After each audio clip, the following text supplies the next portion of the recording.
നമസ്കാരം. ഇന്ന് 2024 ജൂലൈ 24 ബുധൻ. ദേശാഭിമാനി മുഖപ്രസംഗം. അവതരണം രമ്യ മനോജ്. ഇന്ത്യയെ കാണാത്ത ബജറ്റ്. 3 പതിറ്റാണ്ടിലേറെയായി ഇന്ത്യൻ സമ്പദ് വ്യവസ്ഥ എന്ന കപ്പലിന്റെ യാത്രാപഥം ഒരേ ദിശയിലാണ്. നവ ഉദാര നയത്തിന്റെ പാത. ഇക്കാലയളവിലെ എല്ലാ ബജറ്റും ഈ നയത്തിന്റെ വഴിയെ തന്നെയായിരുന്നു. ധനമന്ത്രി നിർമ്മല സീതാരാമൻ ചൊവ്വാഴ്ച അവതരിപ്പിച്ച 3ാം മോദി സർക്കാരിന്റെ ആദ്യ ബജറ്റിലും ഒരു നയംമാറ്റവുമില്ല. മാത്രമല്ല, ഇത്തവണ ദേശീയമായ കാഴ്ചപ്പാട് പോലുമില്ല. കേരളമടക്കം ദക്ഷിണേന്ത്യയെ പൂർണ്ണമായും അവഗണിച്ചു. അതേസമയം NDA ഭരണത്തെ താങ്ങി നിർത്തുന്ന സഖ്യകക്ഷികളായ JDU ഭരിക്കുന്ന ബീഹാറിനും TDP ഭരിക്കുന്ന ആന്ധ്രാപ്രദേശിനും കോടികൾ വാരിക്കോരി നൽകിയിട്ടുമുണ്ട്.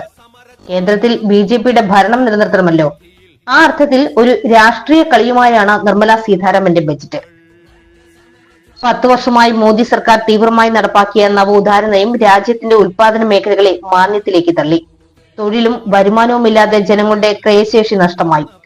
അരനൂറ്റാണ്ടിനിടയിലെ ഏറ്റവും വലിയ തൊഴിലില്ലായ്മ, രൂക്ഷമായ വിലക്കയറ്റം, അതിഭീകരമായ അസമത്വം, ദാരിദ്ര്യം, പട്ടിണി, സമ്പാദ്യ നിരക്കിലെ ഇടിവ്, മുതൽ മുടക്കില്ലായ്മ എന്നിവയാണ് ഇന്ത്യ നേരിടുന്ന മുഖ്യ പ്രശ്നങ്ങൾ. ഇവ പരിഹരിക്കാൻ സർക്കാർ നേരിട്ട് ഇടപെടുന്ന കൃത്യമായ പദ്ധതികളൊന്നും ബജറ്റിലില്ല. നവ ഉദാര നയത്തിന്റെ പ്രഖ്യാപിത ലക്ഷ്യമായ ധനക്കമ്മി കുറയ്ക്കൽ ആവർത്തിച്ച് പ്രഖ്യാപിച്ച ധനമന്ത്രി വിദേശ മുതൽ മുടക്ക് ആകർഷിക്കാൻ എന്ന പേരിൽ വിദേശ കമ്പനികളുടെ കോർപ്പറേറ്റ് നികുതി 5% കുറയ്ക്കുകയും ചെയ്തു. ഈ വിദേശ മുതലാളിമാർ പലരും ഇന്ത്യൻ മുതലാളിമാർ തന്നെയായിരിക്കുമെന്നും അവർ മോദി ഭരണത്തിന്റെ ചങ്ങാതിമാരായിരിക്കുമെന്നും അറിയാൻ കൂടുതൽ അന്വേഷണമൊന്നും വേണ്ടിവരില്ല. അടുത്ത തലമുറ സാമ്പത്തിക പരിഷ്കാരങ്ങൾ ഉടൻ നടപ്പാക്കുമെന്ന പ്രഖ്യാപനവും നയംമാറ്റമില്ലെന്ന സൂചന തന്നെ. സമ്പദ് വ്യവസ്ഥ ശക്തമായി നിലകൊള്ളുന്നുവെന്ന അവകാശവാദത്തോടെ തുടങ്ങുന്ന ബജറ്റിൽ പാവപ്പെട്ടവർ, സ്ത്രീകൾ, യുവജനങ്ങൾ, കൃഷിക്കാർ എന്നിവരെയൊക്കെ പ്രത്യേകം പരിഗണിക്കുന്നതായി തോന്നിപ്പിക്കുന്ന ചില പ്രഖ്യാപനങ്ങളുണ്ട്. 5 വർഷം കൊണ്ട് 4.1 കോടി യുവജനങ്ങൾക്ക് തൊഴിൽ നൽകാൻ 2 ലക്ഷം കോടി രൂപ നീക്കിവെക്കുമെന്ന പ്രഖ്യാപനം ഇത്തരത്തിലൊന്നാണ്. എവിടെ എങ്ങനെ തൊഴിൽ നൽകുമെന്നും വ്യക്തമല്ല. 5 വർഷം കൊണ്ട് 20 ലക്ഷം യുവജനങ്ങൾക്ക് വ്യവസായ പരിശീലനം നൽകുമെന്നും പറഞ്ഞിട്ടുണ്ട്. പ്രതിമാസം 5000 രൂപ സ്റ്റൈപ്പൻഡിൽ തൊഴിൽ നൈപുണ്യം നേടുന്നതിന് പ്രതിവർഷം 25,000 വിദ്യാർത്ഥികൾക്ക് 7.5 ലക്ഷം രൂപ വരെ ലഭ്യമാക്കുമെന്നും പറയുന്നു. ഉന്നത വിദ്യാഭ്യാസത്തിന് 10 ലക്ഷം രൂപയുടെ വായ്പയും നൽകും. രൂക്ഷമായ തൊഴിലില്ലായ്മ പരിഹരിക്കാൻ ഈ വായ്പാ പദ്ധതികളൊന്നും മതിയാവില്ല. സാധാരണ ജനങ്ങളുടെ തൊഴിലില്ലായ്മയ്ക്ക് തെല്ല് പരിഹാരം കാണാനാകുന്ന ഗ്രാമീണ തൊഴിലുറപ്പ് പദ്ധതിക്ക് വിഹിതം കൂട്ടിയില്ല.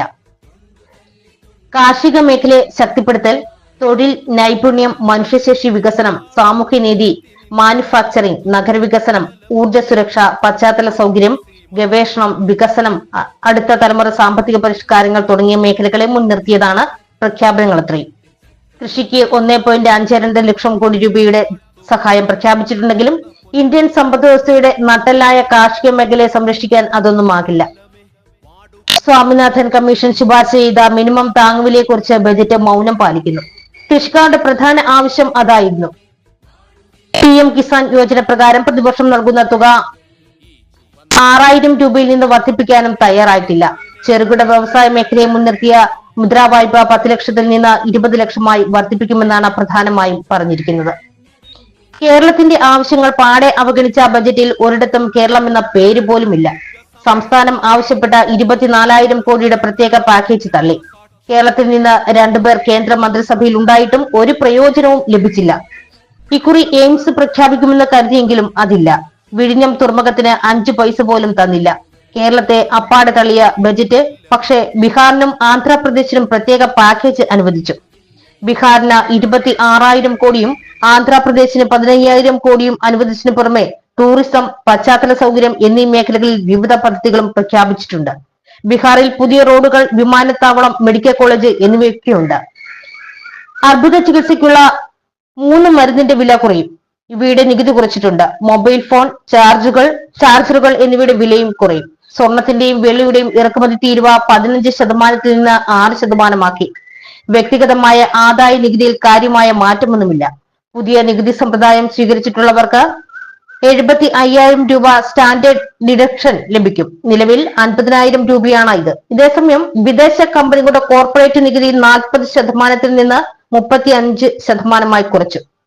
കോർപ്പറേറ്റ് മേഖലയിലെ കയറ്റുമതി, ഇറക്കുമതി സ്ഥാപനങ്ങൾക്കും മറ്റും പല ഇളവുകളുണ്ട്.